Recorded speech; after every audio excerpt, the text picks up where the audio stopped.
Hello internet, my name is Lave, and I didn't get the chance to go to the cinema to see any new releases last week, so I thought I'd catch up with some good old Netflix. So I watched Dolemite Is My Name, which comes to us from director Mike Brewer, who's made a couple of films you might have heard of, films like Hustle and Flow and Black Snake Moan. His latest stars Eddie Murphy as Rudy Ray Moore, a guy in the 70s whose life hasn't exactly gone to plan despite various attempts at multiple vocations. But that all begins to change when he creates a new character called Dolemite and introduces music and rhyme to his stand-up comedy routine, which leads to a successful record and eventually a chance to make his own movie. So this is based on a real person and is a true story. Apparently, I can't claim to know him. I don't know much about Blaxploitation films of the 70s, and I'm sure they have taken creative license here and there. For example, it's not an entire look at Rudy's life. It wisely focuses in on the rise of this character.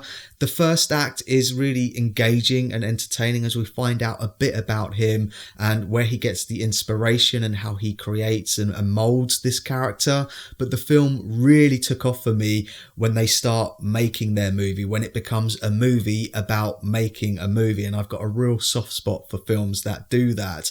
In that respect, this film is very similar in tone to The Disaster Artist. Like Tommy Wiseau, Rudy Ray Moore is a bit out of left field with quirky ideas and a particular taste and ways of going about things, but they also share a strange charisma and a drive to succeed, to be famous no matter the cost to them financially, which draws in various people and friends and inspire them to join him on his venture. And they've assembled a pretty fantastic cast to help tell this story, from the small supporting roles like Snoop Dogg, who plays a DJ in a record store, and Cody Schmidt-McPhee, a student filmmaker who they hire because they literally don't know how to make films, to the bigger parts like Keegan-Michael, who plays the writer of the film, who actually plays his part more straight-laced than I would have thought, this being a comedy. And I particularly liked Divine Joy Randolph, who plays Lady Reed, who herself creates her own comedy persona and develops quite a sweet friendship with Rudy. But undoubtedly the pick of the supporting cast is Wesley Snipes as Derville Martin, the only one amongst them with actual acting credentials, who they convinced to join the project by appealing to his thespian vanity and ask him to direct the movie, and Snipes plays him brilliantly. I would say that he steals the show if it wasn't for Eddie Murphy, and this is completely Eddie Murphy's vehicle. I've been a big fan of him for a long time. I mean, even in his lowbrow stuff like The Nutty Professor, where the playing multiple characters under all of that prosthetic makeup was starting to wear a bit thin.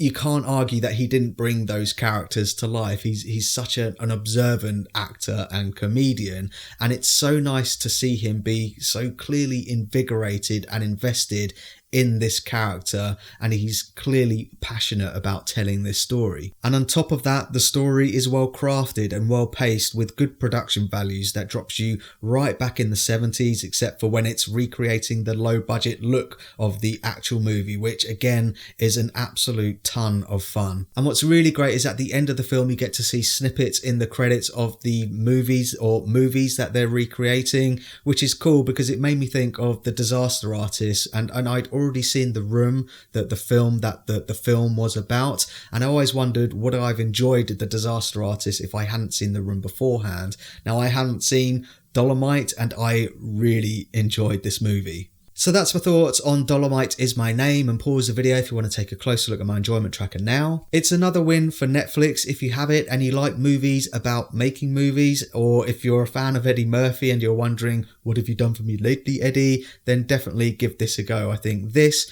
alongside Dreamgirls, shows that Eddie Murphy has still got a lot to give. But let me know what your thoughts are, and also let me know what your favourite movie about a movie is in the comments down below. And as always, thanks very much for checking out this review. I really do appreciate it. If you can, give it a like, and don't forget to share the Lave, motherfucker.